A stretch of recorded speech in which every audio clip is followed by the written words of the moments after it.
Good evening. My name is Deborah Smith-Gregory, and I serve as the acting co-chair for Alliance for Newark Public Schools.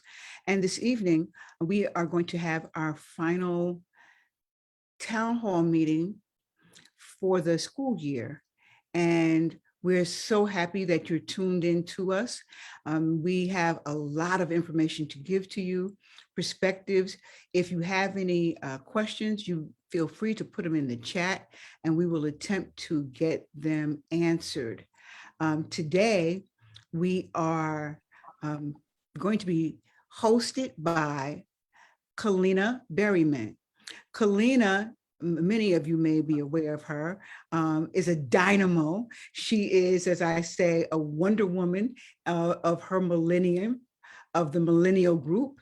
And she comes to us today to representing the Abbott Leadership Institute, as well as the Ed Law Center. She is a force, and we're so glad to have you moderate our end of the school year report card today. Thank you and welcome, Kalina.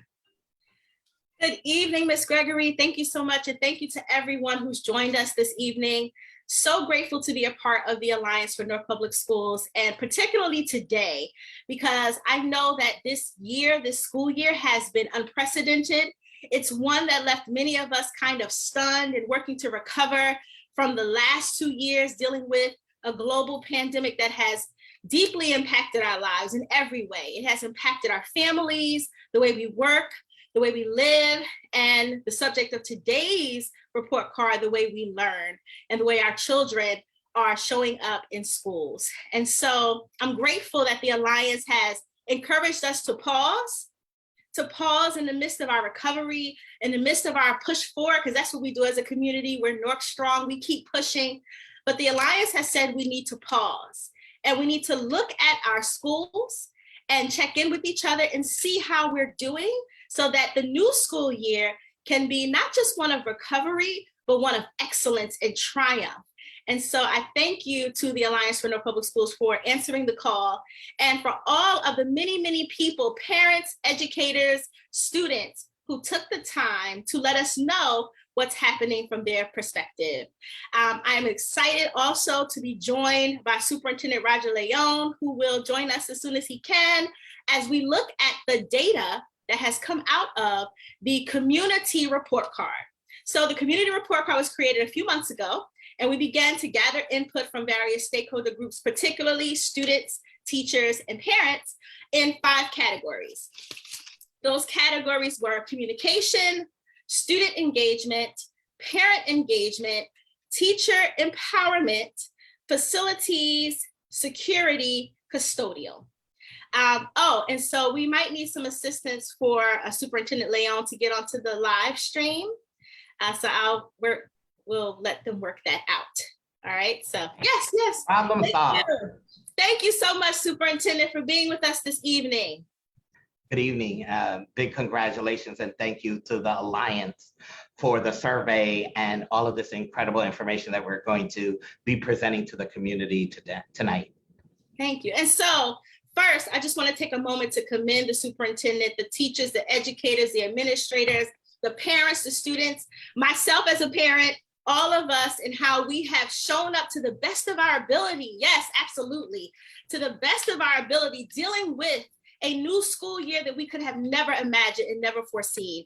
Coming in and out of school, schools closing down some days still due to the pandemic, students, some of them entering middle school or high school for the first time and losing those critical transition years in person, having to now adjust.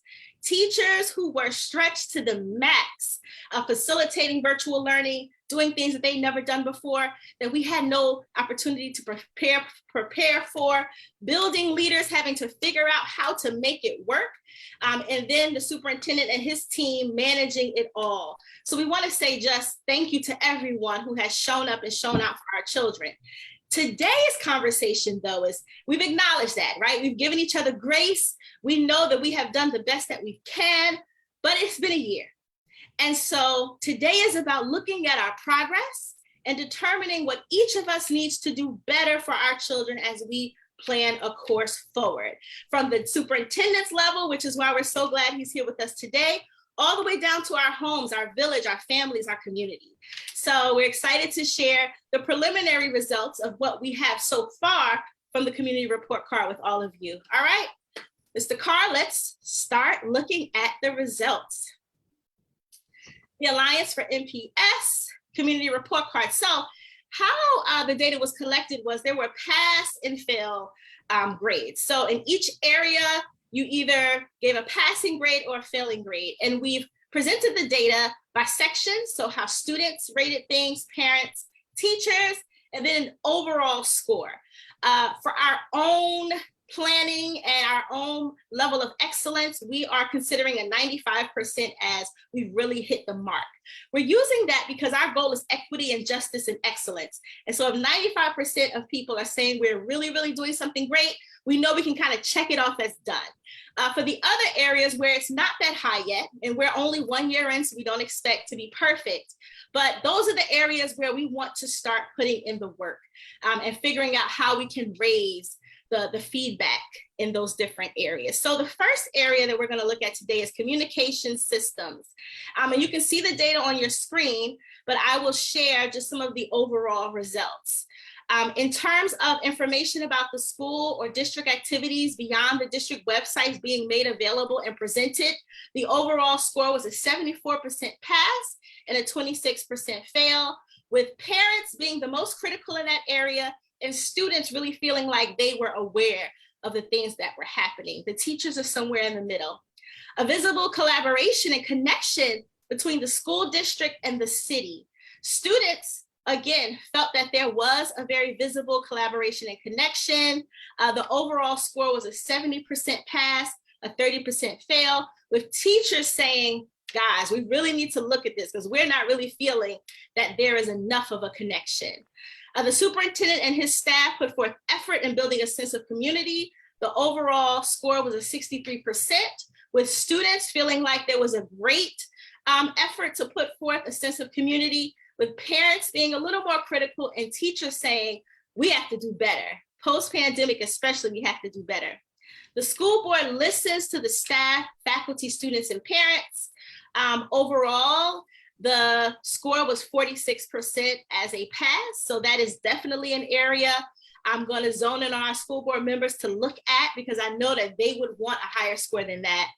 With students being more forgiving and teachers saying that is really a place where we need to focus our lens. The school has both a visual and personal welcoming atmosphere, 69% overall passing, 31% fail, with the parents actually saying this is really, things are pretty good. And the students with the teachers feeling that that is also an area where there could be some work, but, not too bad. So Superintendent Leon, would you like to give a couple of moments of remark on this section, or do you want us to keep moving forward?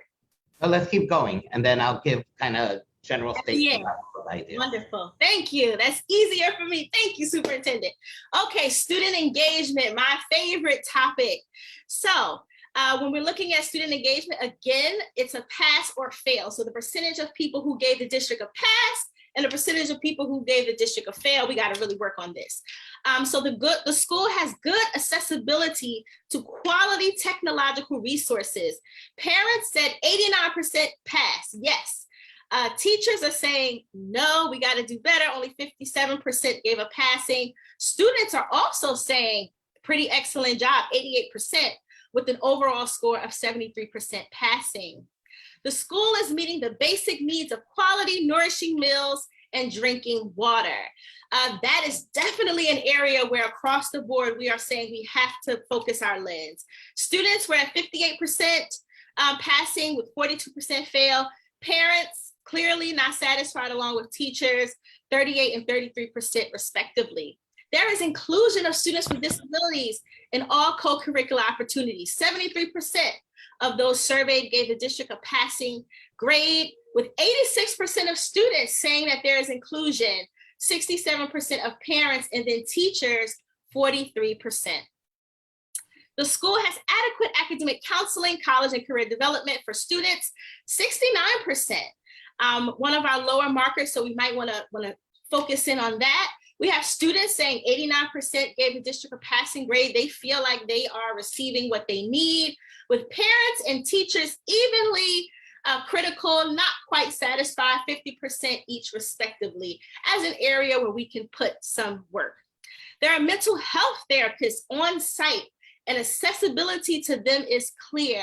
Another area pretty across the board where we might want to focus our lens, with 50% giving a pass and 50% giving a fail. 64% of students saying that, yes, they believe that there's access.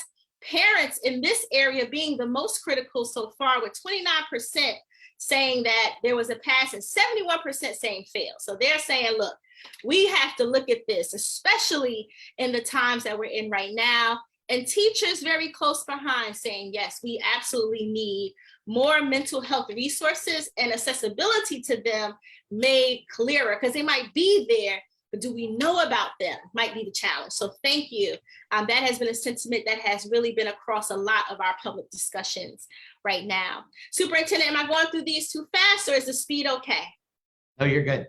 All right, thank you. Next, the next section is my second favorite topic, parent engagement. Yes, all right. So overall, in the area of parent engagement, 64% overall gave a passing grade, that there are meaningful family engagement opportunities through workshops and meetings. Parents were even, 50% and 50%. Teachers about the same. Students are saying, oh, there's meaningful engagement. Y'all just might not know about it, or you're not coming, but we think that it's happening. So students were given 83% in that area. The school involves teachers, staff, students, parents, and community in school improvement planning.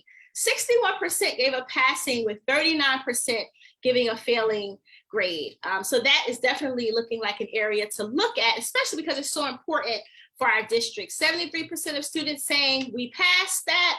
Parents and teachers, 63 and 53% passing, with 37% and 47% giving failing grades respectively, an area we may want to work on.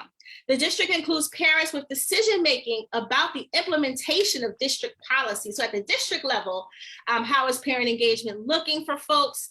Overall, that has been clearly an area where most agree there needed to be some work, with 55% giving a failing grade in that area. Students were 65 and 35. Parents, which is the topic of this particular section, giving a 29% passing and a 71% failing. Teachers, 31 and 69, clearly an area where we want to do some improving. Enrollment and transfers into Newark schools are an easy, clear process. 39% fail, 61% passing rate. Students saying it's a clear process. Parents saying not so clear, 67% pass, 33% fail, and teachers at 43% pass, 57% fail. Specific information and updates about the strategic plan for the district is available and easy to find. Overall, a 71% passing grade, with students and parents and teachers almost evenly saying that they have access to the strategic plan and it's available to find, but still a third across the board saying we don't think that access is easy enough for us. Next.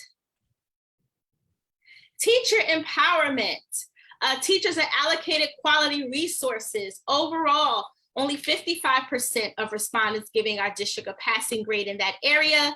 89% of students saying, yes, teachers have what they need, followed by 75% of parents, but then teachers saying we don't have what we need, with 70% giving the district a failing grade in that area. Support and training to fully implement the advancement of students and recovery of learning loss. Absolutely an area where we need to focus. Not surprisingly, it's only been a year and we're still trying to figure that out. So I think we can all agree that we all need to band together in this particular area, with 58% giving a passing and 42% giving a failing grade. 93% of students say that they feel like there is support and training to implement recovery or learning loss. So I guess they're feeling like they're doing better. They're getting back in the swing of things. Parents at 75%, but teachers are saying we need more support and training. Teachers are available for conferences with parents about their students. Teachers, we got to give you a round of applause here because across the board, you are almost to perfect place. We also have to give administrators and school leadership an applause here. Teachers are available.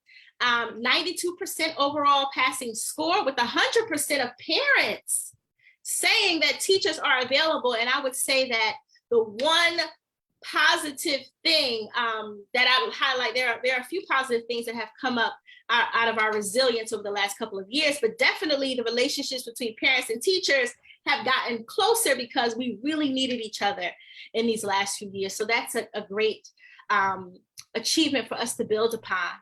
Proactively communicating with parents, RE, academic, social, and emotional progress, 86% across the board saying that that's happening, 90% of students, 80% of parents, and 87% of teachers.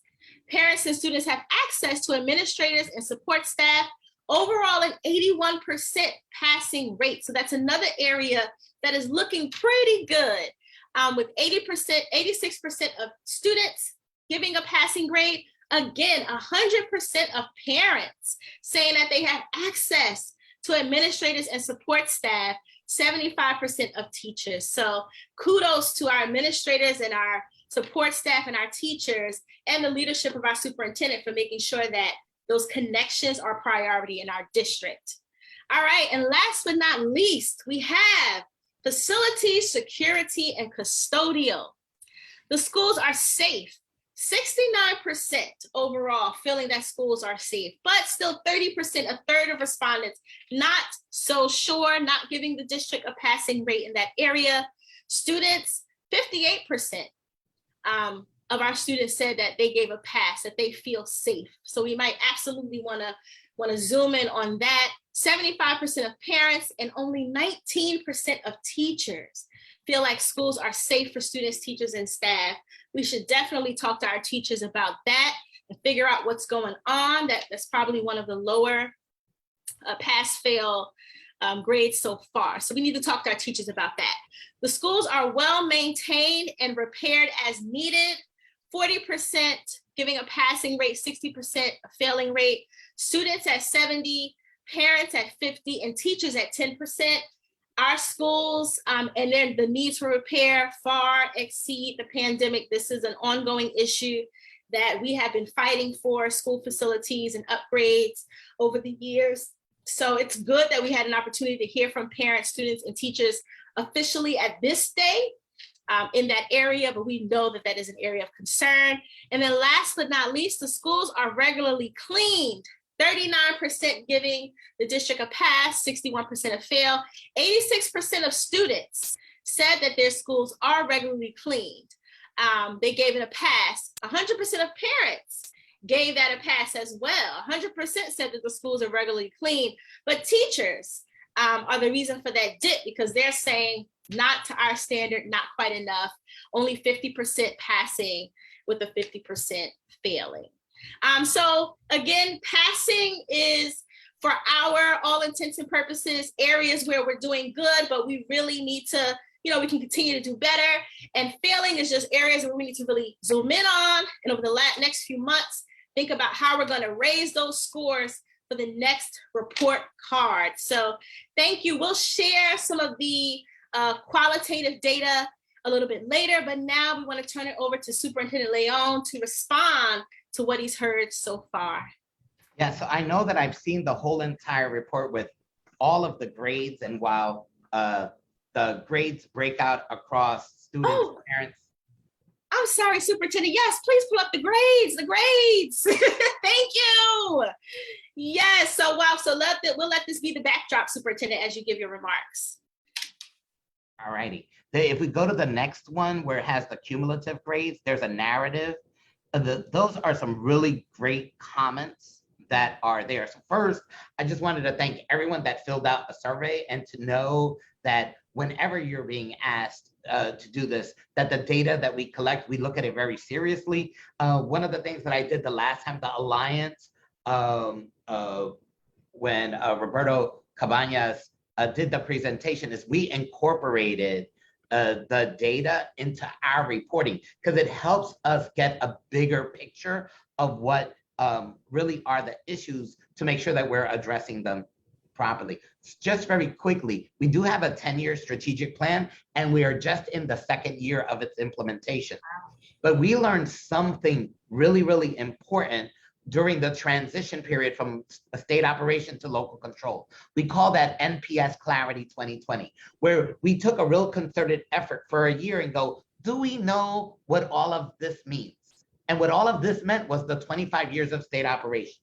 I believe that this data is suggesting that we need to take that type of effort at this time.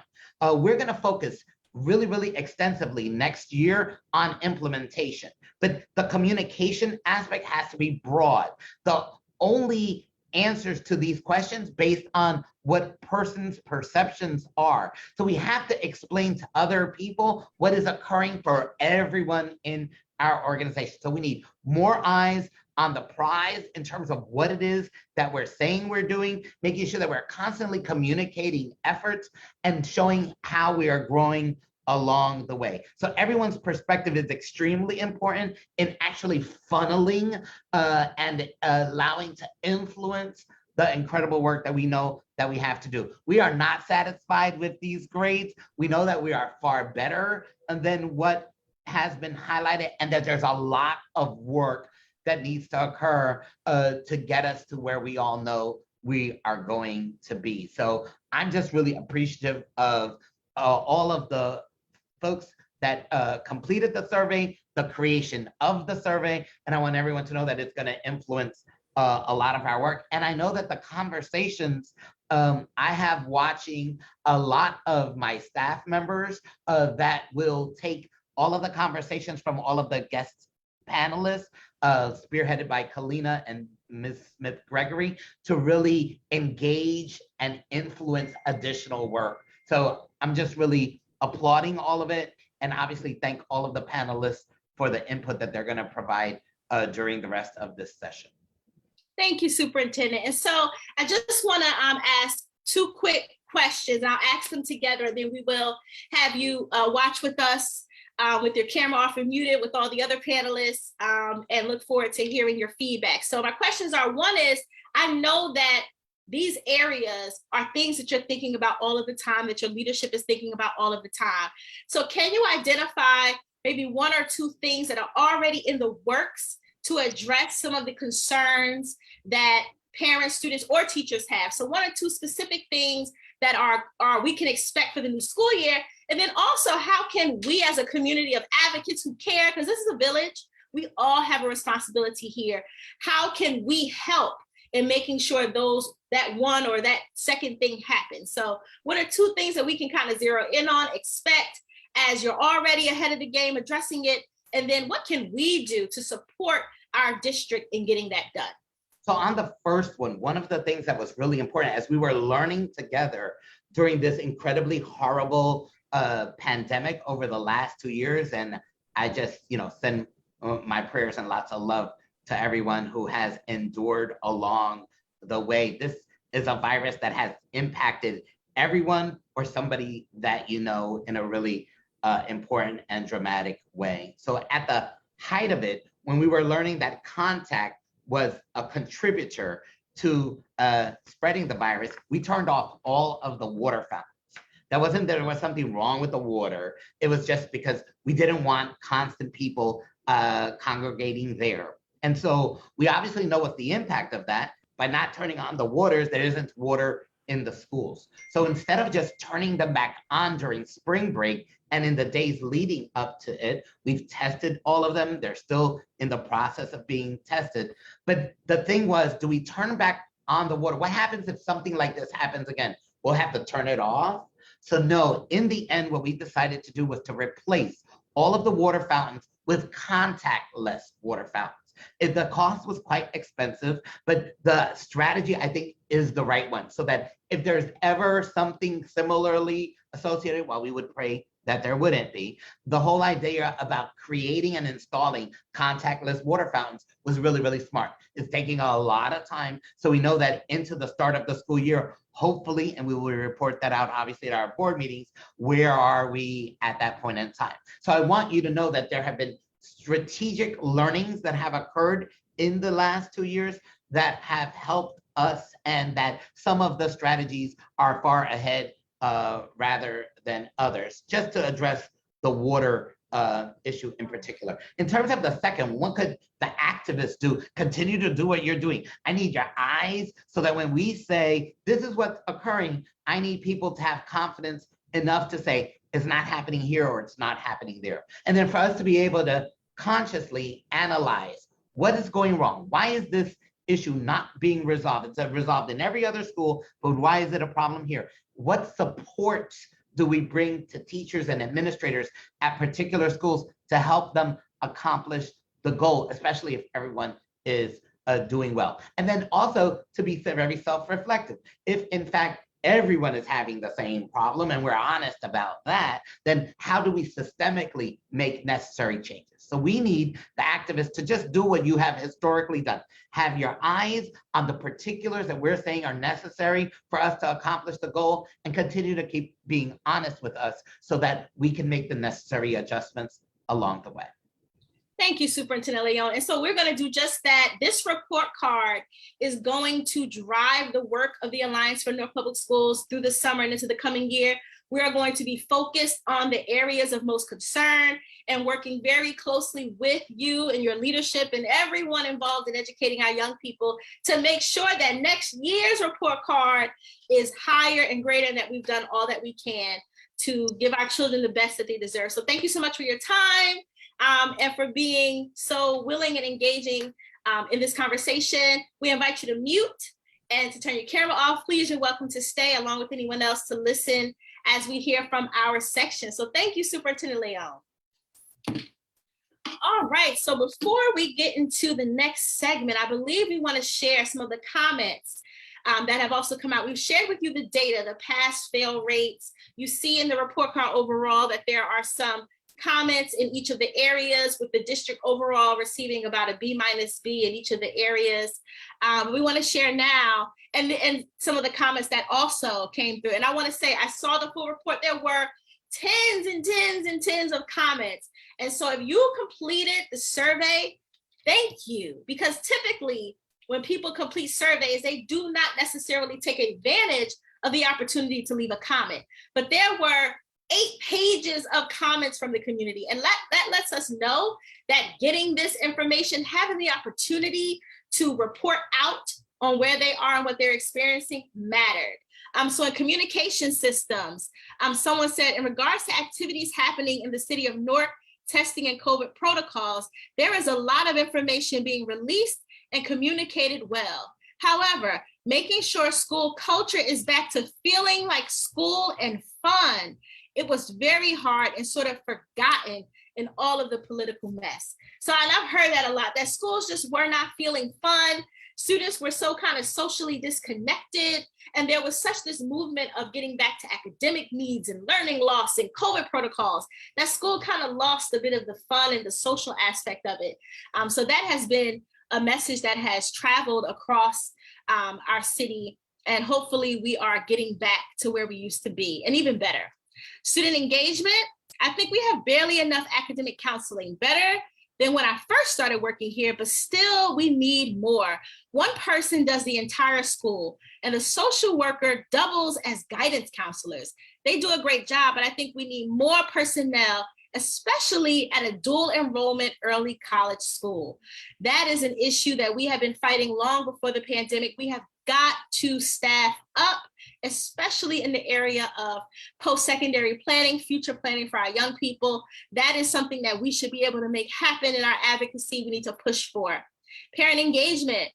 Communication with families is not language accessible to all families. Staff is not included in developing plans and feel their voice isn't heard.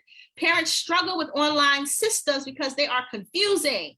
Staff gets confused with the wording. So imagine parents. District does not include families or teachers. Sounds like we need a committee dedicated to just communication. We have to make sure that people understand and can access the information that we provide. Teacher empowerment. The pacing is too fast, especially in math, so that teachers are not able to implement loss of learning strategies. There is no time with 10 exclamation points. This is a huge problem. As a district, we completely ignored the learning loss and started the students on a fast-paced curriculum. And lastly, facility security and custodial. Hallways and stairs, especially the ones not used often, are dirty. Every room that is not a classroom is cluttered with many items. Doors in the school need to be clean as they have a heavy coat of dirt because we were not in school, y'all, for 2 years. So we have to get our buildings together. This page alone are some really brilliant insights, very specific things that we could hone in on to begin to make improvements that would transcend some of the other areas of concern. So I hope that we can focus in on these particular areas of feedback and get to work collectively. All right, so we've heard the data, we've read some of the comments, and now we are going to hear from people who are on the ground, parents, educators, a student, and also professionals working in the area of mental health. Our first panel will be of our student, parent, and our teacher panelists. So first, I'd like to introduce one of my very own who has become a critical voice for young people with the Alliance for Newark Public Schools under the leadership of Deborah Smith-Gregory, Halea Robinson. Halea is a senior at University High School, and she is also a student leader in the Youth Media Symposium at ALI, and she is a rising freshman at Rutgers University, Newark. Welcome, Halea. Unmute and say hello. Hi, everyone. Good evening. Next, Mr. Safir Jenkins, parent leader, entrepreneur, just a genius, if I could say so myself, such a creative. And he's also the co-leader of the Newark Secondary Education Parent Advisory Council with his wife, Anfal. Safir Jenkins, where are you? Say hello to the people. Hello, everyone. Just one point of correction, Newark Special Education Parent Advisory Council. But thank you so much, Kalina, for the warm introduction. I certainly hope that in my life's work, I can live up to those expectations. I don't even know what I said if I didn't say CPAC. I thought that's what I said. I have no idea what I said. I'm sorry. I'm so sorry. Yes, the Newark CPAC, Special Education Parent Advisory Council. And then we have Yolanda Hernandez, a parent leader who I have not had the privilege to meet. Is she here, Yolanda Hernandez? Let me see. She is not. Not quite yet. All right, so if she joins us, we will welcome her in. And last but not least, one of our dynamic educators, Ms. Nicole Sanderson. Ms. Nicole Sanderson, are you there? Hi. Hi, Ms. Sanderson, thank you for joining us. Where do you teach in our district? Barringer High School. Awesome. Thank you. And thank you for being with us. All right, Halea, I'm going to start with you. And I'm actually going to pose this question the same to all three of you. Looking at the results that we went over, the data, if you could kind of hone in on maybe one or two of the data points, the feedback that was received, and maybe speak to that specifically. So I want to start with Halea. You saw the data, you saw the report card. Is there anything in particular that stood out to you as something that said, you know what, yes, I see that. You know, I feel that this is what I believe is happening in my school and that we have been experiencing? Well, to speak on the good accessibility to quality technology resources, I would have to say that resources aren't really evenly distributed to schools. I have noticed that there is a lot of inequity amongst the school district. So where one school has an abundance in resources and materials, other schools, they lack it. And yeah, that I will say. Okay, how has your experience in your school been with technology? Have you felt that you've had everything that you've needed in order to be successful? Well, at my school personally, we don't really have reliable Wi-Fi. And as far as Chromebooks are concerned, I just recently had to finish a final for one of my classes, and it was a research paper. And it was hard to complete it when everything was blocked on the Chromebook. And like I said, with having, other resources that are absent in my school, it was kind of hard to, fulfill that responsibility. And I know it's like that for a lot of other students at the school where there's like limitations on certain things that we can do. And it's like we can have this great curriculum, but it's with limitations in other schools. They don't have to face that. Thank you, Halea. We understand exactly what you're saying. So you're a senior and you have just gone through the college application process. And, some of the data said that we need more counseling. We need more access to counselors and post-secondary planning. How was that experience for you? You're a brilliant girl, a student leader. The world is at your fingertips. What was your experience? And not just your experience, but also if you could speak to kind of the experience of your peers, your fellow seniors, spending your, I guess, sophomore and junior year virtual for the most part. Then now your senior year is in person and it's time for you to really get the ball rolling. So how was that experience for you? I feel like my counselors did a great job in aiding us with the college process, as well as exposing us to post-secondary opportunities. But I do know that for some people, college felt like that was the only, possibility for them after high school.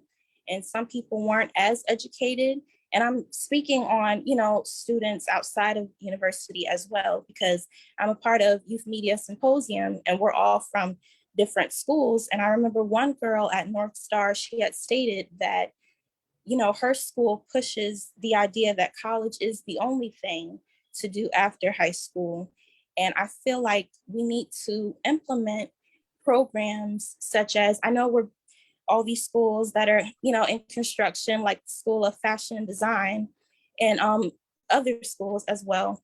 Great idea. But I feel like if we were able to have similar programs implemented into our schools, that would give people, more exposure to different possibilities. And they would feel like, college is the only thing that they have to do. Because when you get out of high school, you don't really have the time and the money to tap into different interests. And so it will be good to have that exposure while you're in high school.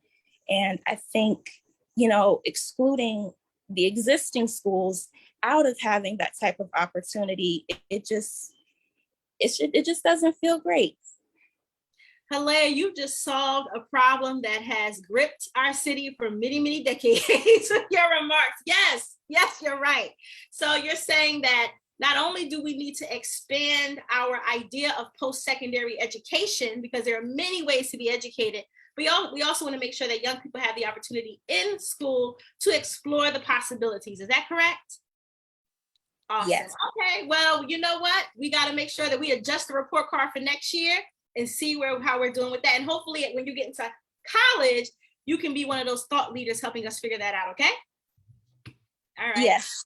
Thank you, Halea. All right, so next, we want to hear from a parent, Mrs. Safir Jenkins. So Safir, you're not just giving us response from yourself. Yes, you're a parent of a young person in Newark, but you also represent an organization that has spent all year helping parents with compensatory education and reacclimating their young people with disabilities back into schools. So your lens is especially important. Looking at the data that we shared, is there any area that was a particular interest to you, or you were like, you know what, yes, I understand that you think that we should focus on as a priority? There is, in fact. We hosted a CPAC meeting just this past week, and we had work groups where we split into teams. We had separate discussions, came back, shared results collectively. And there was one topic that trended far above the rest. And that topic relates to the question that says, there is inclusion of students with disabilities in all co-curricular opportunities. And when you look at the results and the feedback that was given, you can see a stark difference between what was gathered from students versus that which was gathered from teachers. And I think that you see similarities to that effect in other questions as well. Right. But in this particular topic, it's wildly important to examine what teachers are saying, because when it comes to inclusion of the three groups of participants, they would be the ones that are most closely impacted and closely connected to the work of inclusion. And so that trending topic that came out of that meeting was that parents really wished that there were after-school opportunities for their students receiving special education services. Students with disabilities are often and sometimes inherently left out of the equation when it comes time for planning for after-school and extracurricular activities. And so I think now more than ever, parents are really feeling the sting of that because of this new environment we find ourselves in following the pandemic and remote learning for such an extended period of time.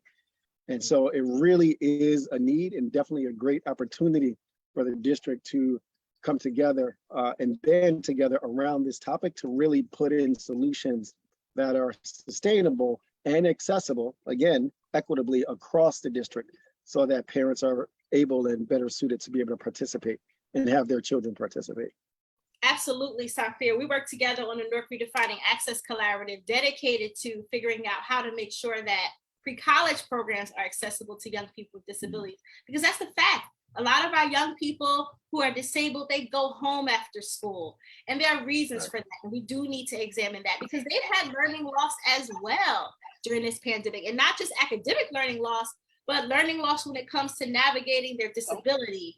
And my son, I know that firsthand. So can you also share with us some of your understanding about how parents are navigating compensatory education?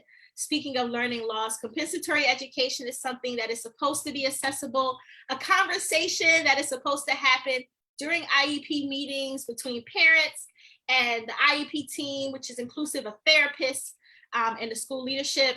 And, parents are supposed to be able to have a conversation and answer the question, has my child, as a result of the pandemic, not had an opportunity to meet some of their IEP goals? If the answer is yes, then they're supposed to receive compensatory education. Are parents having those conversations? Where are we? Yeah, that is a very, very great question. I would have to say that Newark Public Schools has been quite intentional about asking the question, ensuring that that is a part of the conversation during the IEP meeting.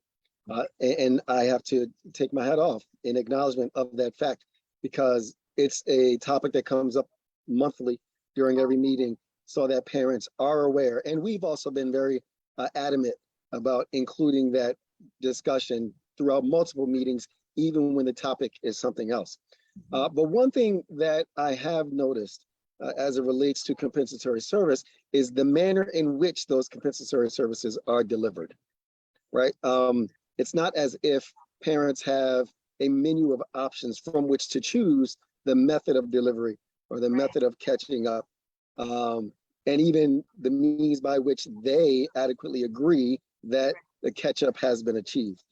And so I think that's going to be something that should really become front and center of the discussions as we move into the new school year. Because right now I know that for parents whose students will participate in the extended school year during the summer, many of the compensatory services are going to be delivered through that channel or through that avenue.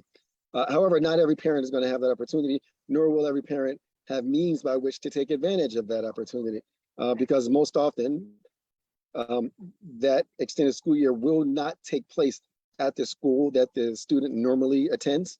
And it's also for a short period of time. It's not for the duration of the summer. And so there will still be some gap that remains, even if they do participate. And so I do think that we need to really think about how we provide solutions for that and to fill that gap in a meaningful and sustainable way. how, when, and where, right? But Right, either way, we right. need to figure it out now. We got to figure it out now. Thank you, Yes. Mr. Jenkins, for your perspective. And so now moving on to Nicole Sanderson. Y'all teachers was heavy on this survey, girl. The teachers were like, look, no, fail. They were not happy. And you know what? We understand that because teachers have been stretched to the max during this pandemic in ways that they could have never imagined. And now you're coming back to school, and for the sake of our children, we really couldn't have a beat where we kind of like give teachers an opportunity to just, woo-saw, because now we have to get learning happening. We have to get our young people caught up. And as a result, we know that teachers are leaving. They're leaving our district. And this is not just Newark. They are leaving across the country. Teachers are saying, y'all, we need a break. We need a moment. So that's a very serious topic, because, teachers are the core of our schools. And we don't want to lose great educators because we have not taken the opportunity to act. So is there any particular data that really resonated with you and, and the teachers that you work with? Yeah, thanks, Kalina. So I noticed that as well, that the teachers were pretty critical. And I think for the most part, like with myself, it's in the spirit of really wanting these public institutions to improve. So just like you guys at the Alliance have that goal, I think most teachers share that goal, and they see it as their part of their duty to, voice the concerns and the ways that they know that the institutions can improve. So one part of the report card that drew my attention was the teacher empowerment slide. And for one reason was there were some big differences between the responses of the students, parents versus the teachers. But as I was reading over that part of the report card, it occurred to me that, in terms of equitable and quality resources that the teachers have access to use for their craft and for their instruction, and then support and training to facilitate some of the goals that we all have together, I think some of the foundational factors like class size, are really weighing heavily on teachers' minds, especially as we saw a lot of our colleagues leave, and we all anticipate that the class sizes will grow, knowing that there are a lot of vacancies. And really that precedes the pandemic. So that tension began before all of those changes that you mentioned. But as we all know, the pandemic definitely added to those issues. And I would really, so my concern and the way that I think some of this could be addressed is if there is good oversight to make sure that the schools are able to schedule with reasonable class sizes, because especially if there's a lot of new teachers in the doors struggling to just get the basics down, they'll be overwhelmed too quickly if, and trying to make scarce resources go as far as possible, but that becomes a lot harder when the classrooms are overfilled. I never thought of the consequence of class sizes. It never crossed my mind when we were thinking about the teachers leaving and things like that. So thank you for raising that. We have to make sure that we're looking at class sizes. So as an educator who is still here with us at Barringer, what subject do you teach? Social studies. Social studies teacher at Barringer. How do we make sure, right? So first, yes, thank you, Safir. Thank you for all that you do for young people every day. For the teachers who are still here and the teachers that are to come, thinking about your young people, thinking about the building, the administration, your mental health as an educator, what you need, supports, resources. What do we need to most immediately do to support teachers so that you guys want to stay in our classrooms and are able to show up as your best selves? What do we need to do? Oh, wow. What are two things that we can do? Sure. I would like to see an improvement towards organization. So clear systems, and you guys have mentioned a lot of these directly, like communication systems, but also databases of information that teachers have access to. You know, in the private sector, oftentimes you see a company will have like their own Wikipedia, their own little training sphere online that a new employee can like search in or add to. And those resources really don't exist. So I speak to a lot of teachers day to day who this might be their third year or so, and they haven't learned how to use one of our basic systems yet. Or they're totally confounded by the evaluation system. So the support and training to really orient teachers is being done somewhat haphazardly. So those things, I think, the district, I would love to see us get more organized. And some of that is going to be the district level, like building a system, and some of it has to be left up to the schools as well. So hopefully, you know, and it's just competing time demands and resource demands to build those things, but they are very foundational. Woo, you just solved the problem too. Okay. What a dynamic panel. Thank you all. I'm going to just ask you, you know, each of you to just give one sentence or two speaking directly to who you're representing today. So as we think about the summertime, this transition into the new school year, Halea, speak to students. What is something that you want them to do in order to have a better school year next year? Just let us know. Well, I would want them to work on time management Okay. and work on communicating with your instructors, because they cannot read minds. So they cannot give you a break when you need it if you don't ask for it. And also to advocate for yourself. I mean, I live by closed mouths don't get fed, and you can't see improvement if you don't directly address the issue. And I think people also should be open to listening to what students have to say and not just coming from one person, because I don't feel I can properly represent, you know, all of Newark public schools. So I would also like for students to also want to represent their school and speak to what issues that they would want to see improvement on. Halea, you make us very proud. And I will say to all of those listening, Halea is a graduating senior going off to college. If you would like to donate to Halea's future education, reach out to us, to Deborah Smith Gregory, the Alliance, Newark NAACP. She deserves some community love. Thank you, Halea. Mr. Jenkins, what can you say to parents? What is one message of what we can do over the summer to help make sure we're turning this data around and being proactive? Well, what I would say is comprised of 3 R's. Now is the time to reflect, reset, and re-engage. Okay. So take the opportunity first and foremost to reflect on the current school year, lessons learned, opportunities identified, the wins that your child or their peers may have successfully garnered, or the opportunities or slips that they may have experienced as well. As well as, like this report card shows, identify the opportunities that you wish to push for in response to this report card so that you can help to move the dial towards success. The second one being reset. Now is the time to rest. It is critically important that you distance yourself from the challenges that exist and give yourself the opportunity to find restoration, respite, peace of mind, and calm. Let the summer be what it's intended to be. Take your vacations, take your time off, allow your child the opportunity as well to reset without overly burdening them with responsibilities. And then re-engage.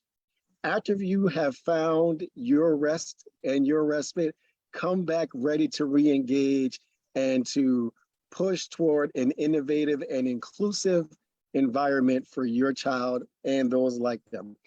I would encourage you to get engaged in whatever parent group that you feel represents you. So whether that's the Special Education Parent Advisory Council, or it's a PTA, or whatever group might be available at your child's school, get engaged to the extent that you can and in the capacity in which you can, so that you can help to make a difference right where you are. I want you to know those groups, much like myself and Newark CPAC, we are here to help you to do what is most important to you, and that is to create an environment of learning, an atmosphere and climate of healthy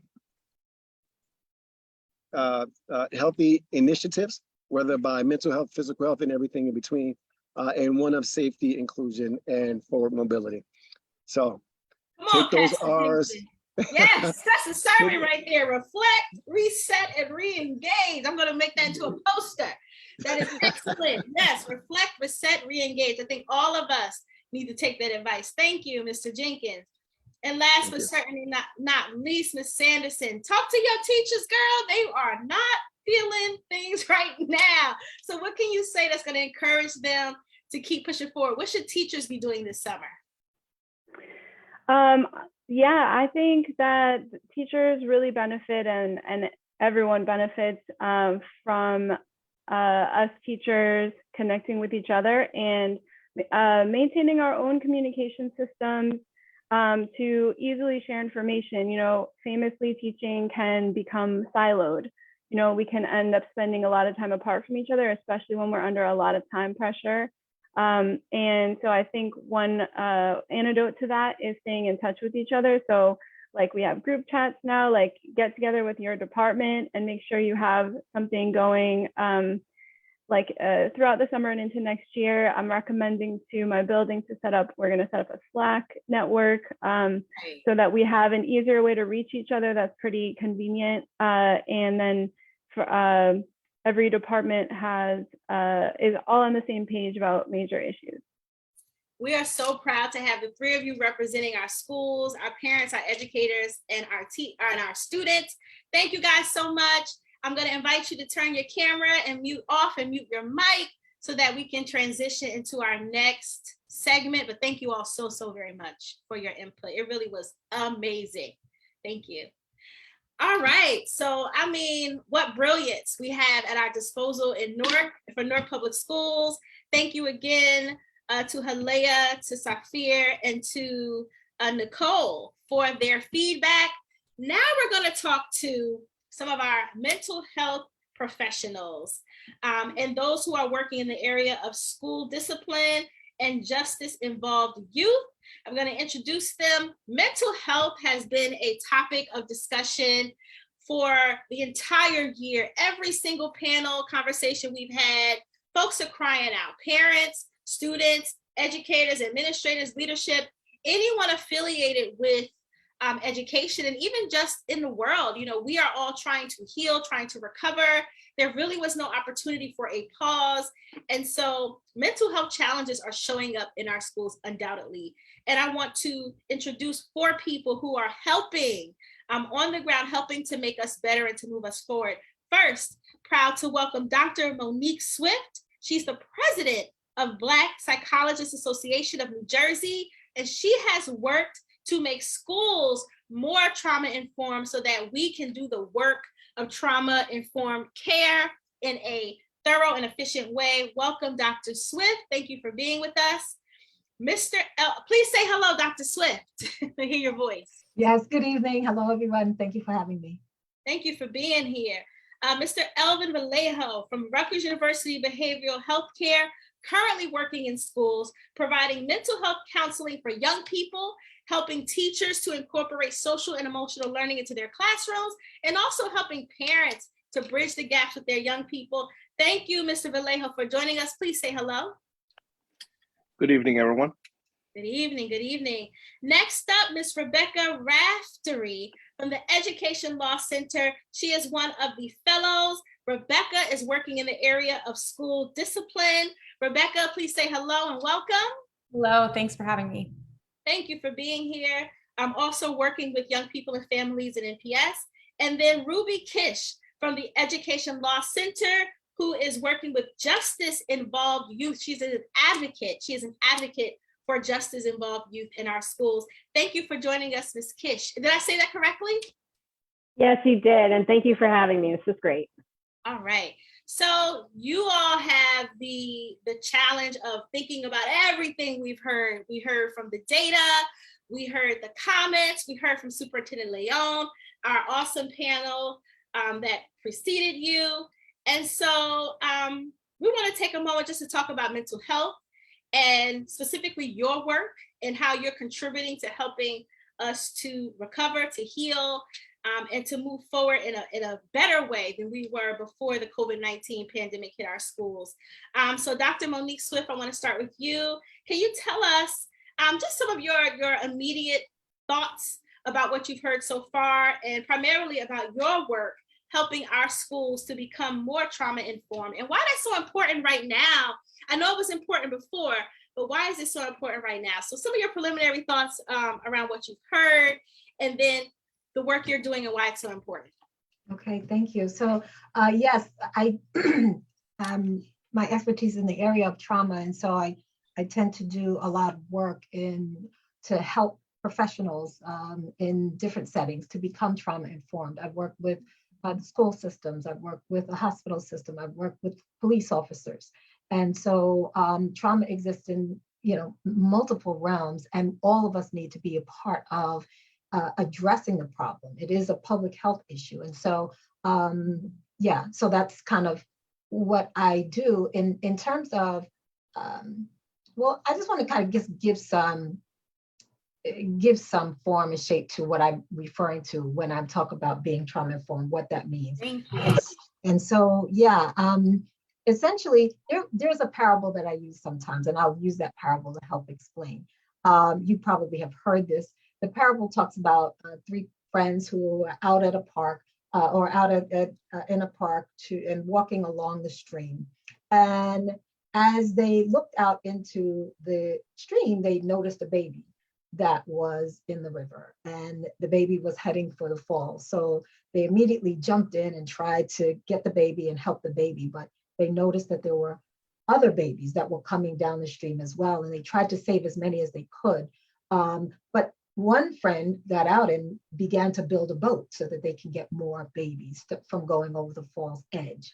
As they're busy trying to save as many babies as they could, they noticed the third friend was walking away, and they screamed to the friend and said, "Hey, where are you going?"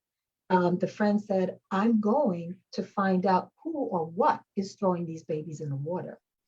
Right. I say that to make the point that when we're talking about being trauma informed, we're talking about an upstream approach. We're talking about not looking at, and many of the efforts that I see is particularly in schools, if something has happened and then we're trying to figure out how to address the thing that happened, instead of saying, how did we get here?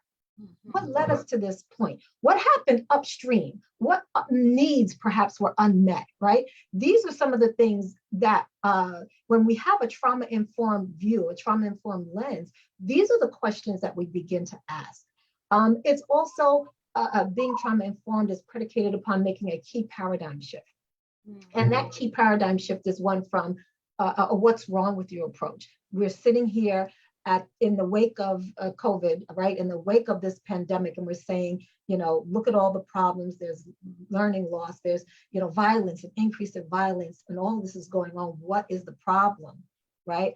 But a trauma-informed approach helps us to make the shift from what's wrong with you students, what's wrong with you parents, what's wrong with you teachers, to what happened, right? What happened here, which allows us to, it's kind of a philosophical shift in how we think and how we will address what it is that we're seeing. We can't get real busy. I mean, we have to address some of what we're seeing now, but we really need to put our better effort into the why, into the how we ended up getting to this point. It was mentioned by, I think it was Ms. Sanderson, who talked about that some of the issues that she mentioned were really present before COVID. Right. So we can sit here well, not really post-COVID, I guess, but we can sit here, where we are right now and talk about, what's going on as though all of it came from COVID, but really COVID happened on top of a lot of other disadvantage, a lot of other issues and problems that had not been addressed. And so that's something that we need to, that's what a trauma-informed response would look at, would acknowledge and begin to query in order to look at problem solving. Now you gave such a great explanation of trauma-informed care. I want to change my first question just a little bit based on that. So thank you for that. In the data, there were a couple of moments about mental health, and one was that, which what we didn't really do too well in, that people don't know about the mental health resources that are available to them. And so sometimes we might not know what they are, what they're supposed to be. So can you tell us, if a school is trauma informed, what should parents, students, and teachers be looking for? So what are some of the characteristics of a trauma-informed school? And that way, if they ask this question again, we can say, oh yeah, actually, I do see what's happening. Because sometimes we just can't connect the dots. So how do we know that our school is trauma-informed? Yeah, that's a great question. And so with the survey that was done, I noticed with the mental health question that there were high fail ratings by teachers and parents. And the rating was not as bad for students. And there could be a number of reasons as to why that is the case. But to me, when I saw that, it caused me to begin to question what's happening here when it comes to teachers and parents. That teachers and parents, students are saying, yeah, we have mental health services and they're fairly adequate. But teachers and parents are saying, no, we don't. I suspect that what we might be seeing there is that while the services might be present, teachers and parents, what they're needing and what they're wanting to be remedied is not being remedied. And so then, so for them, it doesn't even feel like the services are adequate, that the services are present and there. And so that requires that we ask some questions, right? Ask some questions of parents and of teachers as to what are your needs. Just having people in the school building, just having a list of services available that we give to people is not sufficient. What is the on the ground change that's happening because I'm in the building? Right? And so one of the things that I think that I want to speak to with your question as well is an indication that we are being trauma informed, that we will be making an impact, is that all those hands are working together. But the students, the teachers, and the parents are working together, that they are being heard, right? That it's not just focusing. Sometimes when we bring a counselor in the school, their job is to focus on the students. Well, teachers need to be educated as well about trauma. Teachers need to be educated about some of the issues and that are going on with students, and so do parents. So when teachers, parents, and students are getting that education collectively and are working collectively in order to make an impact and make a change, then we'll begin to see some of the of what it is that we're striving for here as it relates to healing our schools. I love that. So one thing that you point out is, one is that the question is being asked, what are your needs? That seems like that's one way that we can identify a trauma-informed school, is that people are asking that all of the time. What are your needs? What are your needs? And then second, that all hands are working together, and you can see that. So therefore, we can't not know what's happening or don't have access to it, because we are part of what's happening. Our hands are a part of it. Thank you, Dr. Swift. Mr. Vallejo, you are working in schools with young people, with teachers, with families, thinking about what we've seen so far. Can you tell us what your work has looked like this year?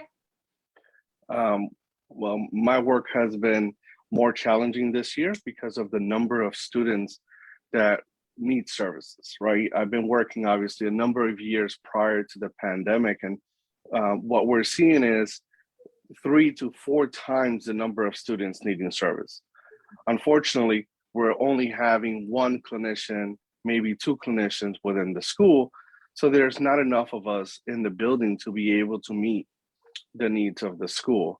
So what ends up happening is we end up doing short trauma focused work, right? Short term, but that's not enough.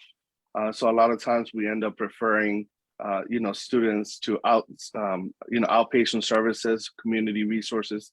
but it's up to them, right? It's up to the parent to, go out to those resources and take the child to their appointment, which it's not always happening, which then comes back, right? So we keep seeing the same students over and over again. That's that recidivism that we kind of talk about.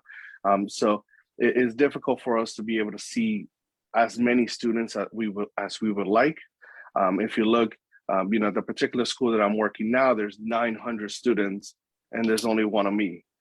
So even if I wanted to see all of them, I couldn't. I don't have the time of day. I don't think there's enough hours in the school year for me to be able to see all 900 students. So what we really need is more clinicians in the schools, more people that are available to provide that trauma-informed information to not only the teachers, but to the parents and to the students. Now, I want to ask you a question, okay? And I need you to be real with us because this is important for us as we move forward. So I know that you also described that you work with helping teachers to implement social and emotional learning. And we know SEL has a place. SEL helps us to navigate everyday challenges. But you didn't say more SEL for this particular issue. You specifically spoke to trauma. And so why SEL is important. We need it. It is, I know it's a game changer for me. Like I contribute my success in life to good SEL skills. But when my son was born preterm and I had that trauma, that was not cutting it. I needed help. And so can you just explain to us why, we need to really shift our focus in this moment to addressing the need for trauma-informed and real mental health counseling in schools? Yeah, of course. I mean, what we have experienced over the last 2 years is we all traumatized in one way or another, right? So we are experiencing some of those symptoms. What we're starting to see with the students in the school is we're starting to see the anxiety, the depression, the lack of focus, which if you look at it from the diagnostic lens, those are all symptoms of trauma. And again, SEL is great, and I love SEL, but I think SEL should be an everyday conversation where you're integrating it into the lesson, you're integrating it into their day-to-day life, right? While trauma focus, it's very specific tasks and very specific lessons that are going to help the students process and deal with what has been happening over the last 2 years. Excellent. Thank you so much. Thank you. Now, I'm gonna go to Ms. Raftery and Ms. Kish. So they have seen Mr. Vallejo, they have seen Dr. Swift, and now, or maybe they haven't, right? Maybe that's probably the issue. They have not seen Dr. Vallejo. He couldn't get to them because he has 900 kids. And so they end up in your line of work, maybe sometimes, right? And needing different kinds of supports. And so I want to start off with Rebecca. School discipline issues in Newark, I believe we've heard that they have been rising. What are you seeing? And is there any particular data point that resonates with you in your work? Absolutely. Thanks, Kalina. And not to dodge the question, but Ruby and I were going to tag team this one. Please do. Ruby can kind of describe. So basically, Ruby and I both represent students in, Ruby does educational advocacy, and my work is mostly school discipline focused, but we both have seen a rise in a variety of different issues, especially suspensions, which we think are related to student behavior that's maybe not being addressed, and maybe trauma that's not being addressed in a way that's effective for students and leading to suspensions. And so I'll let Ruby talk a little bit more about what we were seeing, and then I'll talk more about the steps that we've taken and kind of what our plan of action at Education Law Center has been. Perfect. Thank you. Yes, thank you for that summary, Rebecca. So yeah, I wanted to discuss first some of the problems we're seeing. So we're really seeing the outcomes of what happens when students are not receiving appropriate mental health services. At least that's our perception of it. And that manifests in different ways, but two of the ways are increased use of exclusionary discipline or increased suspensions of students who are having behavioral issues in school. And another one is safety concerns. So students who are feel unsafe in the schools or are concerned with going to the schools because of safety issues. So we're seeing both of those things extensively in the clients we represent. Regarding safety concerns, I have several clients who this school year refused to attend school. They just didn't feel safe in the schools that they were assigned to for various reasons, and they didn't quite meet the requirement to transfer out of those schools. So at least for two of my clients, they missed out on another year of school after obviously missing significant amounts of school during the pandemic. So that's a real concern. And other clients that we have been involved in incidents that led to suspensions. And one concerning thing that we're hearing is that sometimes students are suspended when there is a fight and multiple students engage in this behavior, but they're all suspended. And so it leads to a lot more exclusionary discipline for the entire group. So those are kind of the two main issues we're seeing with our individual clients. And we definitely want to acknowledge that the pandemic has been really, really hard on the schools, right? There's a staffing shortage that contributes to many of these issues. There's a lot of trauma that both teachers and students are dealing with. So we're not saying that this is an easy problem to solve. And Education Law Center is very committed to supporting Newark schools in any way they can. There's a long history there of Education Law Center wanting to support the Newark schools. But nonetheless, what we are seeing with our clients is very concerning. And we wanted to know, what other information we could get that would shed light on the extent of the problem. So Rebecca's going to talk a little bit about what we did once we kind of recognized that this was an issue. Well, it makes sense because the data did say that was one of the areas where across the board, folks were saying that students, teachers, and parents, that the failing rate for feeling safe in school was of concern. So we see that in the data. So thank you. Absolutely. Yeah, so thanks, Ruby. So in addition to obviously advocating for our individual clients, when Ruby and I started to hear more of these reports in the fall, like she said, we were kind of thinking maybe this is a systemic issue. And so we submitted several public records requests to the district, specifically looking at the number of out-of-school suspensions and also the number of violent incidents, because we were hearing about that as well.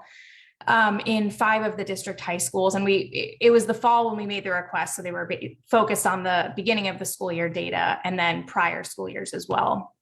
And when we looked at the responses, we had some concerns about specifically the really high number of out of school suspensions at 2 of the district's high schools for prior years. We just didn't have enough data at the beginning of the school year.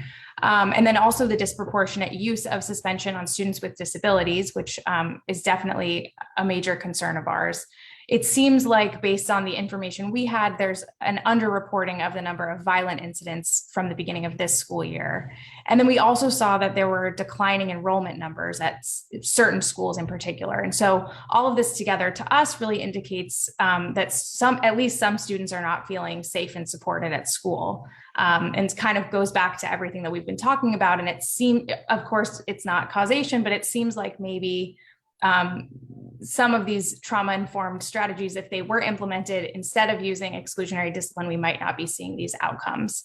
And so we did write a letter to the district kind of outlining our concerns based on the data back in March. And we recently had the chance to connect with some folks from the Alliance and talk about kind of our shared concerns about the mental health crisis in Newark Public Schools specifically, and kind of how the lack of adequate mental health supports is contributing to students' inability to access education this year, and thinking about what might be done in the future to kind of remedy that problem. And so we've actually, since that meeting, submitted another records request to the district, and we're just waiting for a response, which we should be getting soon, to get the most recent data so that we can see kind of the numbers from this year and have a better picture of the whole school year. And we have planned a meeting with the district and council to kind of discuss our concerns and then see what the district's plan is for remedying those issues. And so we definitely look forward to that. And also to having the opportunity to work with the Alliance to kind of think about how to get a comprehensive response so that we hopefully aren't seeing these, which we think are symptoms of the mental health issues. And you use the term mental health crisis, which we haven't used today, but we've definitely used in various other forms. I believe that is a reality, that we are in one. And so with that as a backdrop, I just want to make sure that each of you have given us very clear marching orders. I mean, I don't think there's any doubting where you stand. But as we close out this particular segment, I want to go to each of you and say, if there's one thing that the district needs to do right now that could make a difference, what would that be? And you may have already said it in your comments, but I want us to double down on it and reinforce it if needed. I'm going to start with Mr. Vallejo. What is one thing we have, not that needs to be done. If we are going to address this problem, what is one thing that we have to do in our schools in order to turn the tide?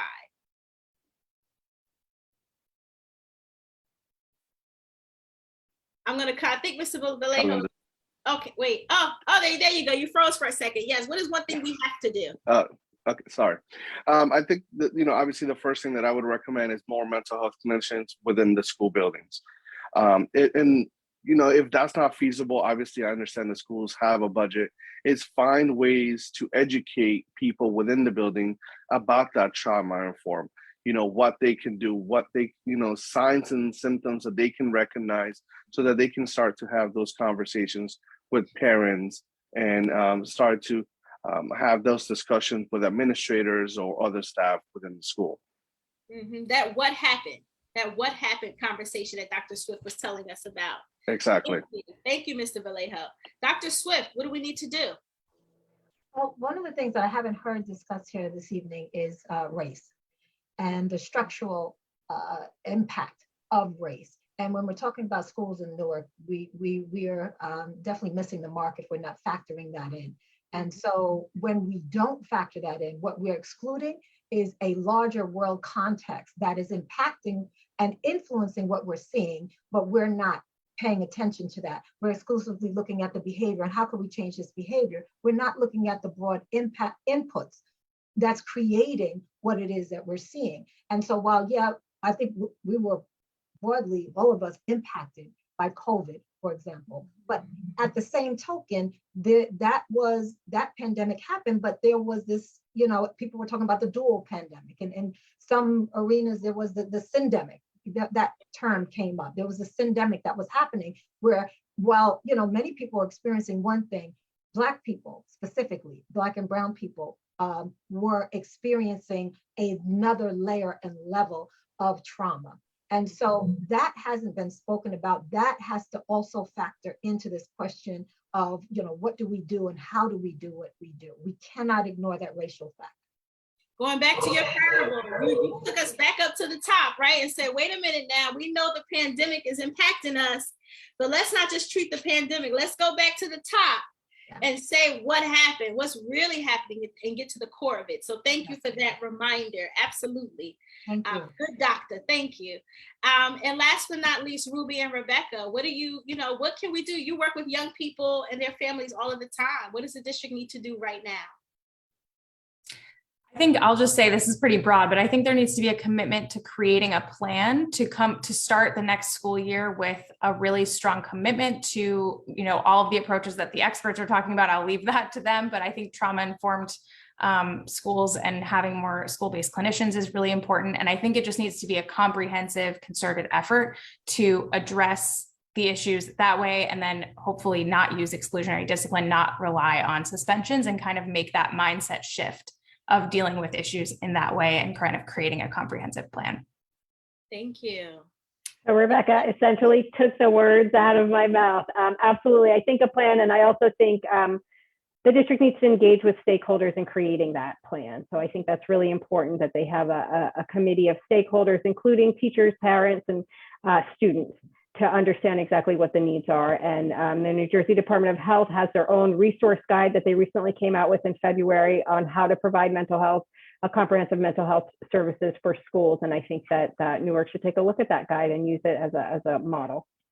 Absolutely. You said clearly, right? We have a 10-year strategic plan. We need another plan, a right now plan about how we're going to charge forward. And that the 10-year strategic plan is a dynamic document. I was a part of the extensive process to create it, but now we got some additional factors. So we may need to make some adjustments. So I think that that's a very clear next step. And I want to thank all four of you for being with us this evening. Thank you so much. I invite you to turn off your camera, mute your mic, but please do not mute your voice because we need you. We need you so much. So thank you.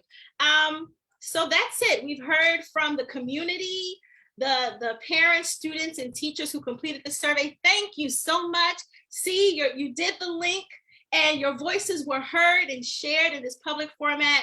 Thank you to the Alliance for Newark Public Schools for always understanding the assignment, especially on this good Juneteenth federal holiday, so that we can be sure to push the district in the right direction and continue to push one another. We all have a role in turning the tide. We all have a job to do. Thank you to Halea, who's going off to college. If anybody wants to donate to her going to college, let us know. Safir Jenkins of Newark CPAC, and Nicole Sanderson, who is going to get the technology going up at Barron's. If anybody wants to help her with that, I'm sure she'd welcome it. Dr. Monique Swift, Mr. Elvin Vallejo, Miss Rebecca Raftery, Miss Ruby Kish, and of course, our superintendent, our homegrown dynamic superintendent, Roger Leon, who always shows up for the Alliance in these report cards and listens to the community. And now it's time to get to work. And so all of us have a role to play and a job to do. So y'all, let's get to work. I know that Safir told us to reflect, reset, and re-engage, but that re-engagement has to include what has come out of this community report card, this progress report, which we will continue as the Alliance to do every year, and use it to guide our work. So we wanted to make sure that we left you with some potential next steps, mental health resources that are available for folks. Perform Care provides services. Reach out. There is no shame in getting what we need for our children and for ourselves. So these are some various hotlines that you can reach out to gather information. There's a mental health directory at the New Jersey Government Human Services Department online. Let's get the help that we need, y'all. There's no shame in needing someone to talk to. There's no shame in having mental health challenges. There are a plethora of summer programs for 2022.